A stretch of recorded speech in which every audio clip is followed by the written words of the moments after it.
talk with people when they're eating. And the reason that is, if your mouth is full and you're chewing, you can't talk back. On behalf of First American for sponsoring me today at Lunch and Learn, I want to start off and say, if you want to listen to someone, don't listen to anybody that is at the top of the food chain, who has excelled in their careers. Listen to failures. Talk to people who failed, why they failed, and whatever it was. Now, when I got this little session today is called Listening Excellency. Listening. My first experience of listening went something like this. I am a former U.S. Marine. I spent 8 years in the United States Marine Corps. Any Marine will remember the first day when he got off the bus at 3 in the morning and was told to line up in yellow footprints. And here comes some drill sergeant, meanest man I've ever met in my life, got in your face and started screaming at you. We finally got back to our barracks at San Diego Recruitment Depot, and there was a building. It was a World War II building. Barracks. 40 people, 20 upstairs, 20 downstairs.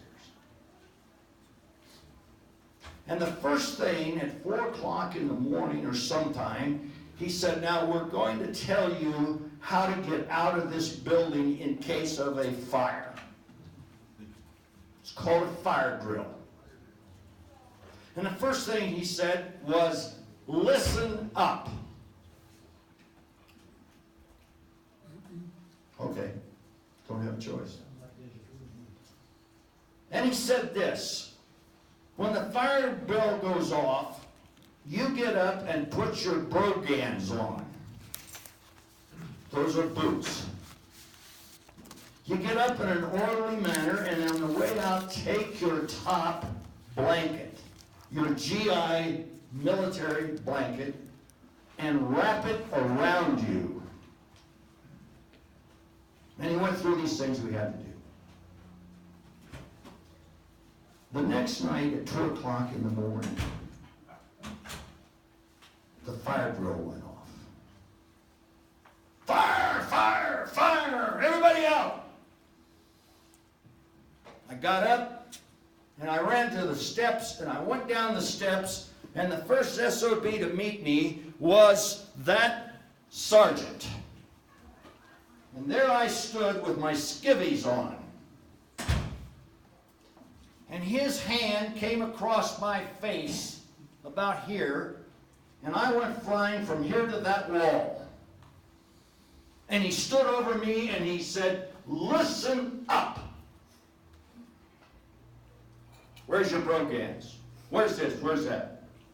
Now get your ass in line. And this time my nose is bleeding. My eye is beginning to swell. And I understood what that SOB said to me the day before. I'm going to take a few moments and help you to listen. I am a graduate of Indiana University Marketing School. I go back every 2 years for a week to the Marketing Institute to learn about marketing. Ladies and gentlemen, we don't know crap about marketing. And yet we call this a marketing session. What I'm about to talk with you about in this Lunch and Learn short session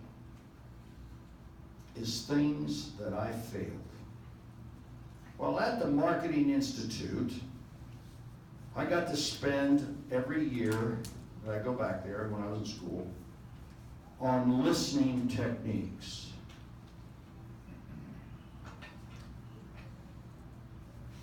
I don't care if you can't listen, you're not going to be successful in marriage, relationships, your business. You're going to miss most things. I'm an auctioneer.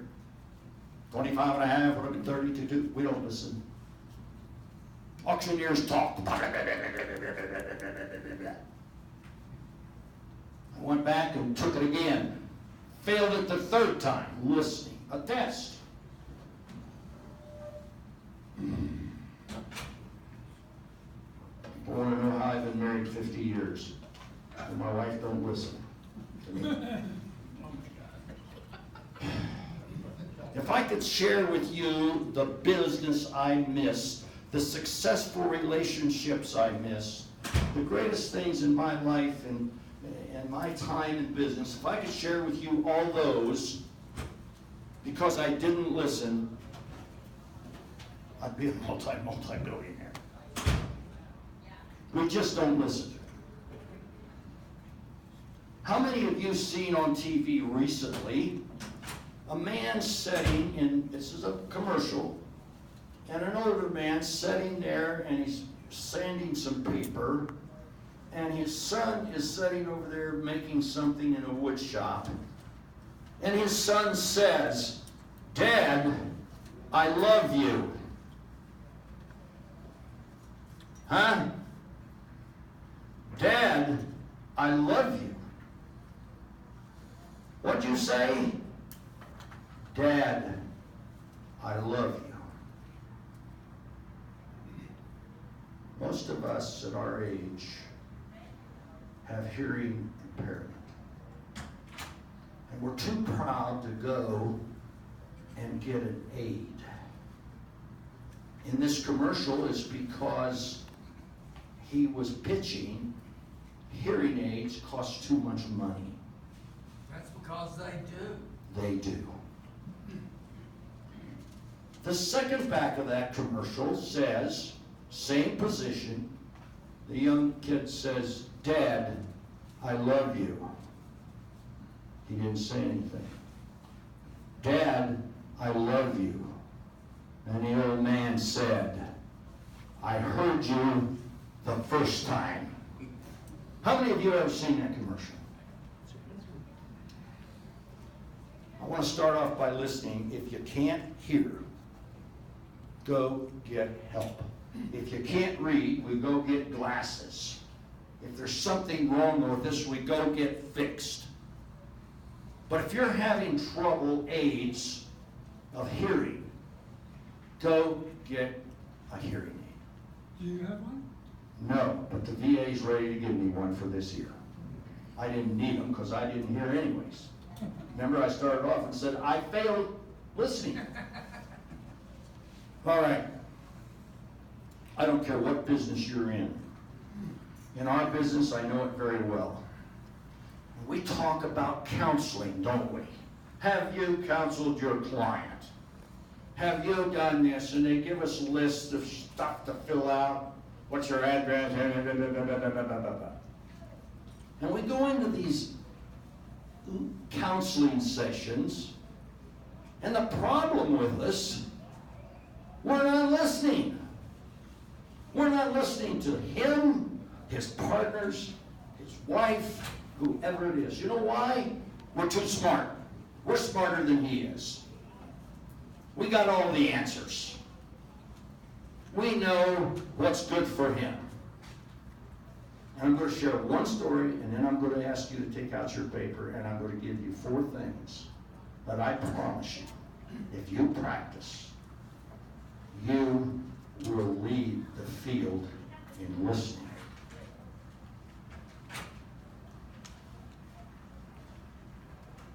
I had a client in Tucson, Arizona, had a big home up in the foothills, $450,000, $500,000, and he wanted to trade that house for a home on the beach in California.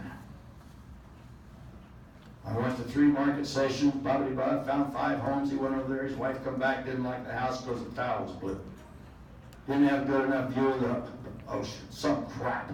Turned down 5 proposals. And I went in and I said, Charlie, here's your exclusive back, hire somebody else. Well, I don't know why you feel that way. I said, because you said no to me 5 times. I'm not running anymore for you. I came back and I went to a market session and a guy was presenting, not pitching, we're not pitching, we're presenting, a 5,000 square foot home in Steamboat, Colorado. And they wanted a home in the foothills of Tucson. I thought, what the hell, I'll take it back. Listing's expired. Put it in my briefcase, come back, called up Charlie. I said, Charlie, John Weaver. Oh, John, how you doing? I said, Charlie, are you mad at me? You don't call me anymore. He said, call you anymore? I never did like you. Like you anymore? I never did. I said, I got something that interests you. Went up, saw him, showed him the pictures, bobbity. Friday, they jumped the car, broke the steamboat spring, met the broker. He come back and said, we'll trade. Now, how in the hell did we go from a beachfront home in California to a home in Steamboat Springs? I'm going to tell you why, ladies and gentlemen. I didn't listen. I didn't listen. I didn't hear them. Years ago, when I was at the Marketing Institute, and I was taking a listening seminar, and I failed it, got an F. I run into a professor there. Excuse me. I carry this in my wallet. I've carried it for 20-some years. Yeah, I got American Express, I got driver's license, I got my VA ID card, I got every damn thing, but I carry this card.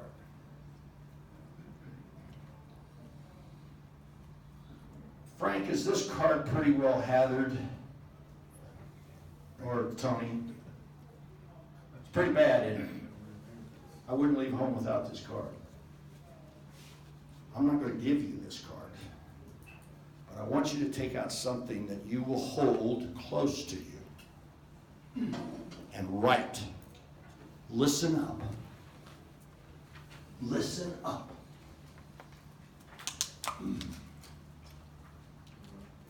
This was written by Dr. Frank D. Sylvester, College of Marketing, Indiana University, Bloomington, Indiana, telephone. And I sat with Dr. Frank for many hours, and brilliant thinkers, business people. These guys in Indiana in marketing are the smartest guys I know. The Indiana Marketing School is sponsored by Eli Lilly out of Indianapolis, Indiana, one of the largest drug companies in America. And as I went through this class, everything began to jumbo. And finally, he got to this card. And he went around the class and laid this beautiful, fresh card in front of everybody. He said, turn it over. He said, I am going to give you, by the way, we're being filmed, right? Yes. And on this card, I want to go back. And I tested this before I got here. I don't do a seminar. I was just in upstate New York last year doing a seminar at the CCIM National Convention Boxcar, what is it called? Their CCIM group up there in Syracuse. Listening excellent. EXCELLENCE. Excellence. Listening excellence. Ladies and gentlemen, I do not go to any meeting. I do not have a counseling seminar without this card. And when I get to that meeting, before I go up the steps through the door, I pull this card out. And I read it. And as the good pastor had a prayer before, I say a prayer and say, help me, oh God, to do this today. Because I'm not good at this. I'm bad at this. I fail this. I use it now with my little granddaughter, my children. And every now and then, I'll pull it out and say, oh, where did you fail? So I'm giving you 5 of the greatest secrets from the brainiest people in marketing from Indiana University. And I'm going to share them with you. Use them. Before you go in a counseling session, before you lay down and talk to your wife or husband, before you do anything, it's like the 5 commandments in listening. Number 1. To be an excellent listener, you must have an intent to listen. Intent.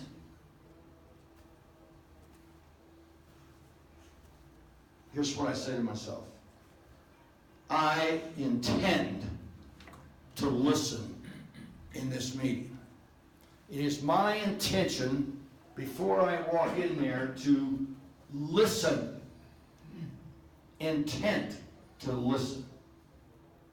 Not what I'm going to say, not my pitch, presentation, nothing. My intention here in this meeting is to listen. I should have intended when that sergeant hit me across the head. And the reason, I didn't have an intention. I grew up, I didn't have an intention to listen. I didn't know what intention meant. I got to be, number 1, I must have an intent to listen to you, your client, whoever. I was just I'm approved auctioneer for the United States federal government as a U.S. fiduciary. Went into a meeting the other week at the courthouse, federal courthouse. I pulled this card out and I said, John, you must intend to listen. Number 1. That's embedded before I go in. Number 2 is one of my hardest.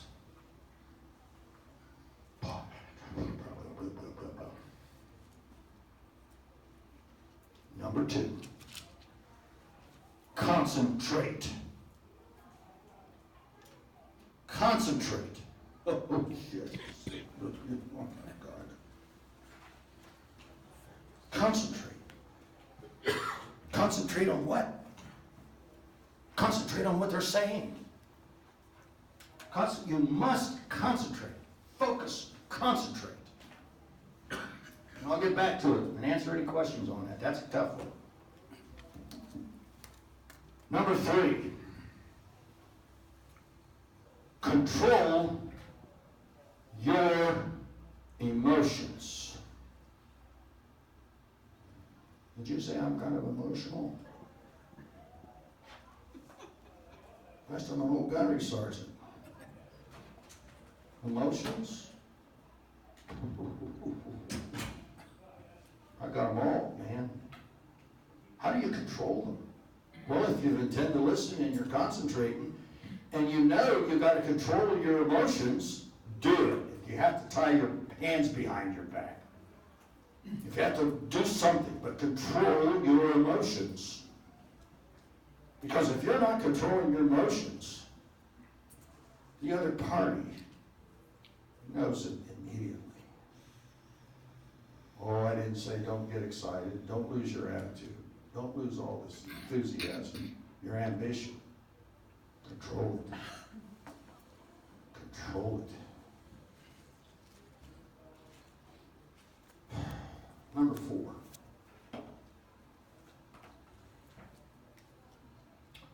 Check for understanding.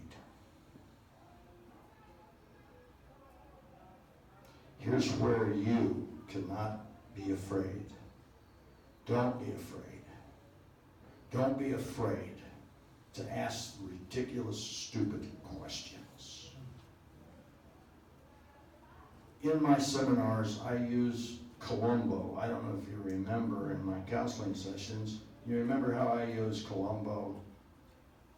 Let me do Columbo for you. What be doing for you? Cigar in his mouth. I love him. Trench coat, drives a beat-up Volvo. And he paces. He's got his head down. And he says, Mrs. He goes to the place, and the woman says, Officer Columbo, you're back again. He's been there 3 times. What can I do for you now, Mr. Columbo? He's checking for understanding. Here's what he said. Mrs. Jones,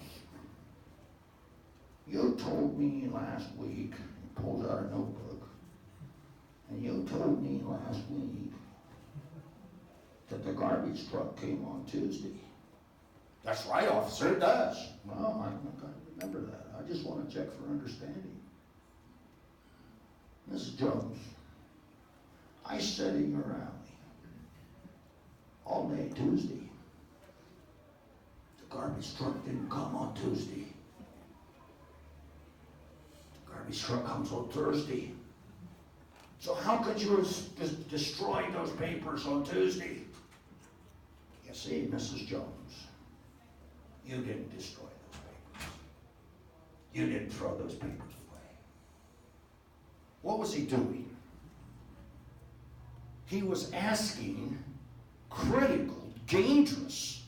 He's treading on thin ice. When you're counseling with your client, don't be afraid to go on thin ice. Be nasty. And check for understanding.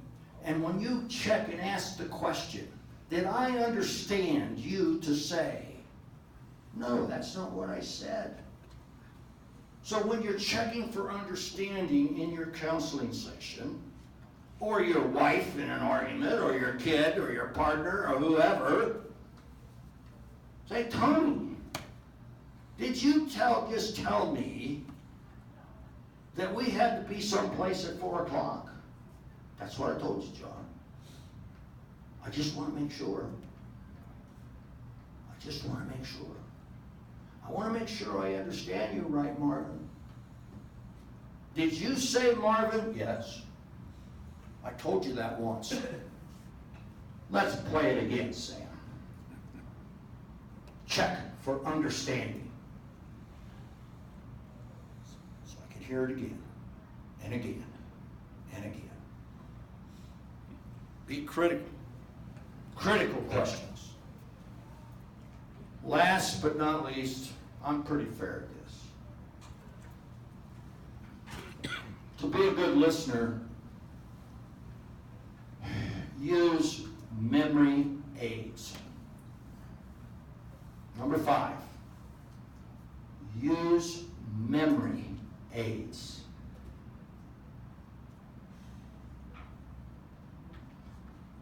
I sat 2 weeks ago next to a very, very fine exchanger from Reno, Nevada, Denny Westland. And I watched him. I said, what are you writing all that shit down for? He said, I'm using memory aids. As we sit here today, tomorrow, what kind of memory aids did you write down? I forgot. Well, if you used a memory aid, you listened first time. Let me go back through the next file. Let me go back through them again, and then you can fire away. And maybe you can share a story of not listening or why you listened and got where you wanted to go. How am I doing on time, Tony? Another 10 minutes. Really? How in the hell did that happen? I usually do.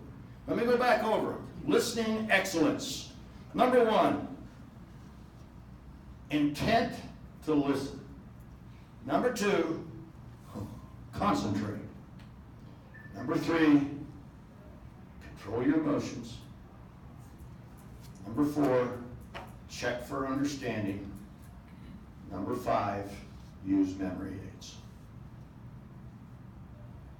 On behalf of Fidelity Title for your sponsor today, I don't care about New Mexico exchangers, but Fidelity National Title. Go to this lunch and have me come here and talk to you.